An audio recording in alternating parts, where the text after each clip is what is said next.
Hi guys, welcome back. I am going to do some epoxy and I figured a way to get you over it. I just figured I would go ahead and share me epoxying and how I do it. I'm a pretty basic epoxier. I don't get too crazy or wicked precise.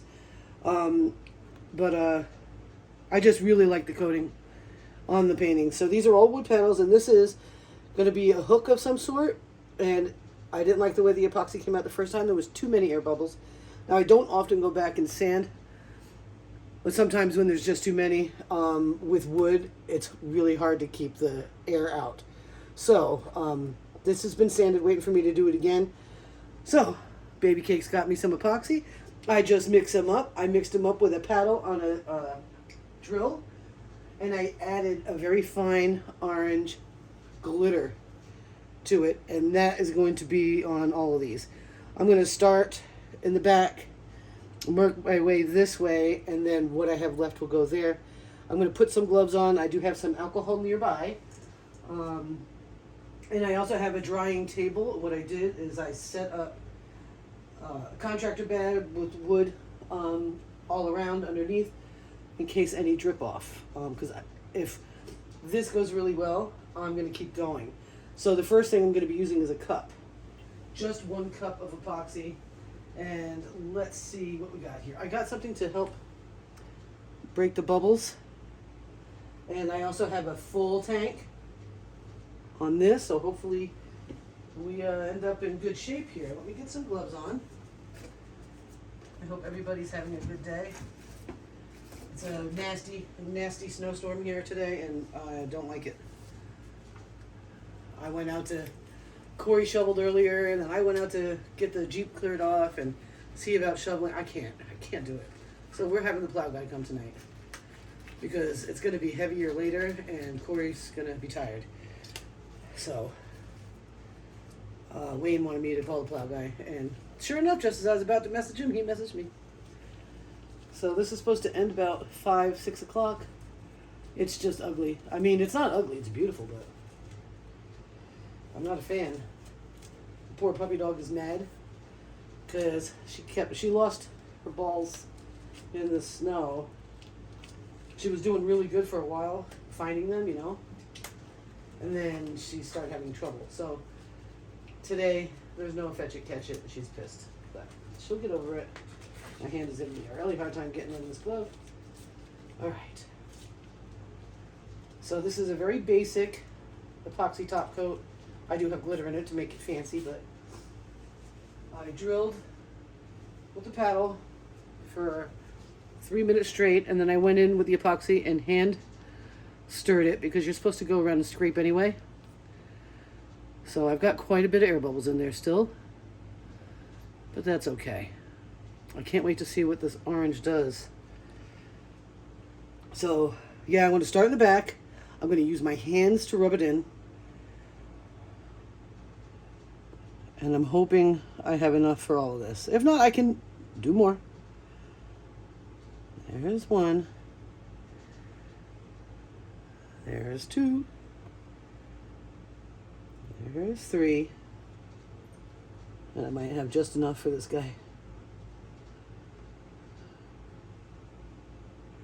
Okay. I'm a nervous wreck. I'm always a nervous wreck. So I'm going to move it around with my hands. I want it to get all the way around. I'm going to have to pour more. I'll have to do another clear cup for over top. But that's okay with me too. Now there's no silicone in these paints, so I'm hoping that everything works out pretty good.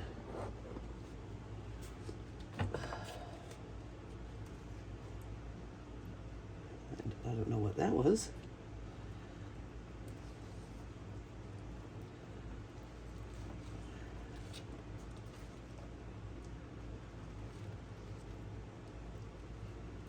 So I'm just trying to rub the sides here. I know I'm going to have to go back with more, but that's okay. I'm not mad about that. This is Stone Coat countertop art epoxy. You don't need to wear a mask with it. There's no VOC. But when you sand, you need masks when you sand. I mean, there's the very slightest. But, you still want to work in a well-ventilated area.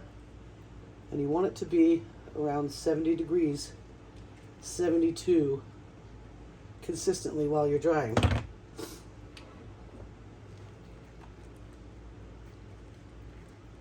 So this should come out pretty cool, I think. I'm just rubbing it around. I should probably move it back because I might need to use some of that. And, yeah. Now I need to get the gloves off. We just don't get epoxy all over the place. So yeah. Did a little painting today, but not feeling the painting today, So I'm not going to keep going with that, and I know I have to get this stuff done, so epoxy really brings your paintings to life. It really does an amazing thing.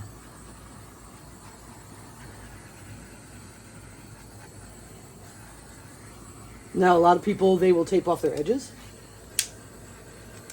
I'm not. But it's, it's up to you how precise you want something.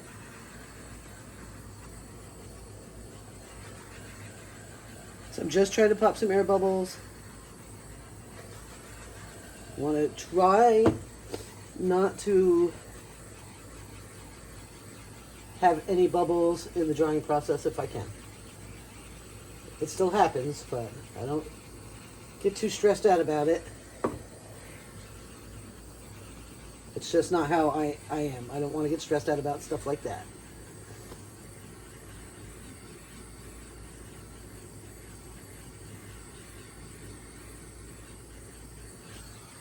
I do see some spots where the epoxy is resisting. So what I'm going to do, hopefully not snivel too much, I'm going to try and pour some more on the parts that are resisting.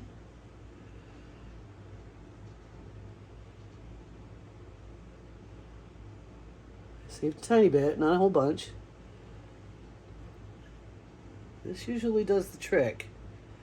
But if it really resists, then you come back, you do a light sand when it dries, and you go for it one more time. That doesn't look like it's having any resistance. Hoping this lighting is good enough for me to see.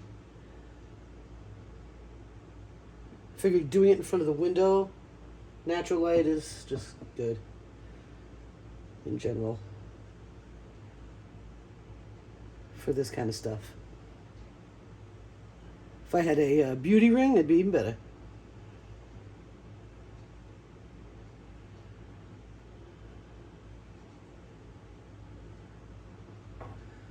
This will keep moving as it dries, and I'll keep coming back to it. I have about an hour's work time here. So take advantage of your work time and use it. So what I've got here is some puddles that are coming down this way. I can use that stick to pick up some of that wherever I need it. See, I think I need some right there. I think it resisted that spot.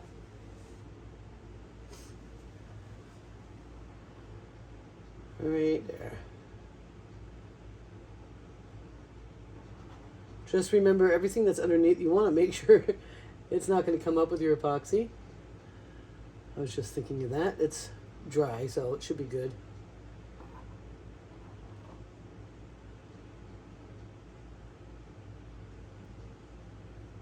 Okay. Looking for more resistance. And I am not seeing any more resistance. That is a good thing. I'm not even seeing any air bubbles. That's sweet.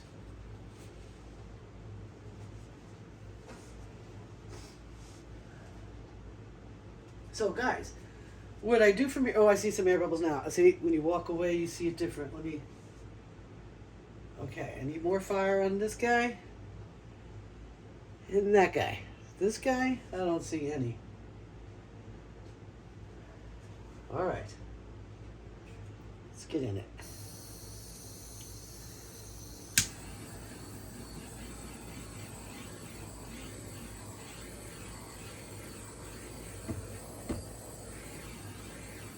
You don't want to torch too long. This is merely to move the bubbles. You don't want to catch it on fire.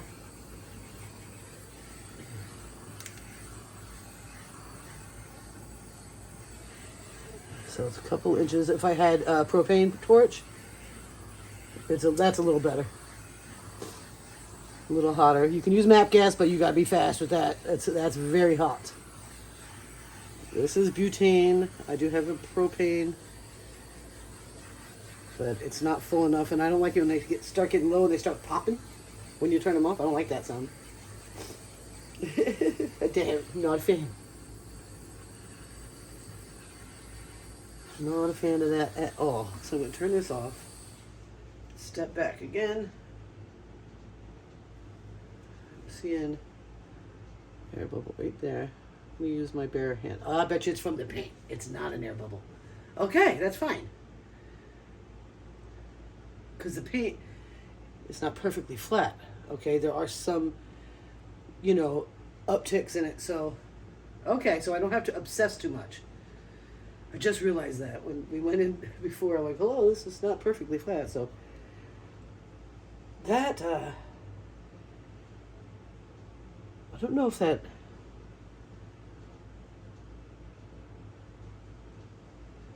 What do you call it? What do you call that? The glitter? I don't know if that really made much of a difference, but that's okay.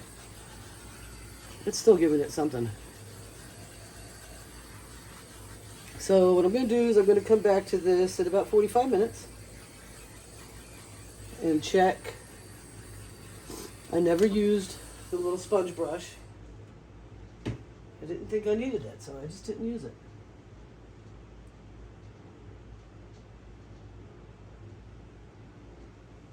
Uh-huh.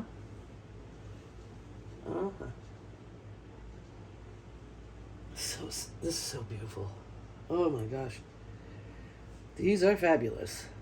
So, I know Olga taught me, because she teaches a lot. You need to go to her channel. She's fabulous. She's big into Dutch pours. I'm more of a swipe girl. She is much more of a perfectionist. I'm not. But there's a lot to learn there. And she has videos on epoxying her artwork. She tapes the back with like packing tape. And she tapes the sides most of the time, and then she pulls them off and lets it flow over. And I've done that. I found that using the tape on the back, it just epoxies to it. It doesn't do anything for me. I'd rather have little drips that I can attempt to sand down later than worry about taping like that, because it just doesn't seem to do the job that I would want. You know what I mean? So that's up to you how you want to go about it. So, no one person is perfect at this. That's just a fact. The thing is, it's really all about experimenting and let's see. See, that is not the paint. Okay.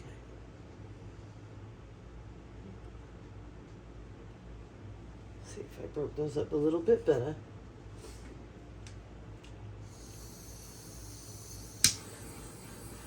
And this will be dry enough to move to the drying station in a little over an hour. And if I want to keep going, I can keep going. I might leave them here to dry and move over to the drying station to continue. And since we know that I probably had, I think I had enough for this, I can make, you can also go to, I believe Stone Coat has a calculator. You can figure out exactly how much epoxy you need. I am such a rule breaker, and I just basically start small and then go. So I know I had, to me, that seems like plenty of epoxy for these. Absolutely. So I think that it worked. I might have to come back with some on this. So what I'll do is I'm going to go ahead and say goodbye for now and mix up some more epoxy and determine a couple of other, if I should do tins or if I should do more of these wooden boards or if I should do some of my round canvases. I'm not sure. So I have to really decide on that, okay guys? But these were all done the same day. It's all the same. This was a black swipe, that was a white swipe, and that was a Payne's gray, I believe I used on that. But all the other colors are the same, so I think they look really cool. They look the same when they're dry. It's that glossy when they dry. And some people really like that. Some people probably don't. I'm not sure. I would like to try, I know Stone Coat has a natural finish. That's a matte. But I haven't bought that yet, and that is a different process. It's a little bit, it's like 2-to-1, I think. They have all the stuff on their website to help you learn how to do it. You could do so much with this. The first time I epoxied was a board to put on top of our coffee table. That's not perfect. That was not perfect. As a matter of fact, I can show you why. This is from the first batch of epoxy I bought.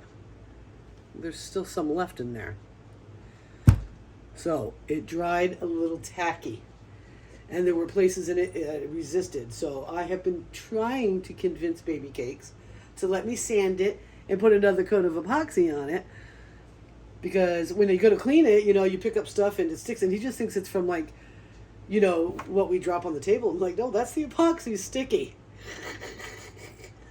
So you really want to get your ratios right. And go slow. And be as specific as you possibly can.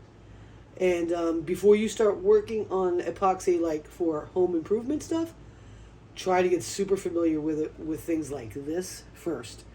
Because like I said, that big board was giant and it's still tacky and it's over a year. So, but you can fix that. You go in with a sander, you sand it down, and you go back hard with the right stuff. And that you'd use actual countertop stuff so it's heat resistant. But you're going to learn from your mistakes as you go. And that's why you want to start small. Because if you decide you want to redo your countertops in your kitchen, you better have a pretty good, consistent running knowledge of it and watch all those videos. Don't skip video watching over on Stone Coat. Don't skip it. You need it. Other companies actually charge you for training. They do not. I'm a big fan. I'm not an affiliate. I applied for it, but I have not heard back. But I'll always recommend them because I love it.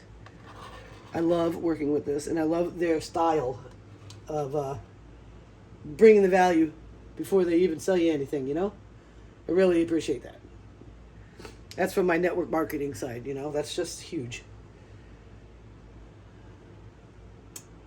Yeah. So I'm going to come back to these. I'm going to set a timer, about 45 minutes, and double check to make sure I don't need to hit it with any more fire. But until then, I thank you so very much for hanging out with me, and I hope you have a beautiful day. Bye-bye.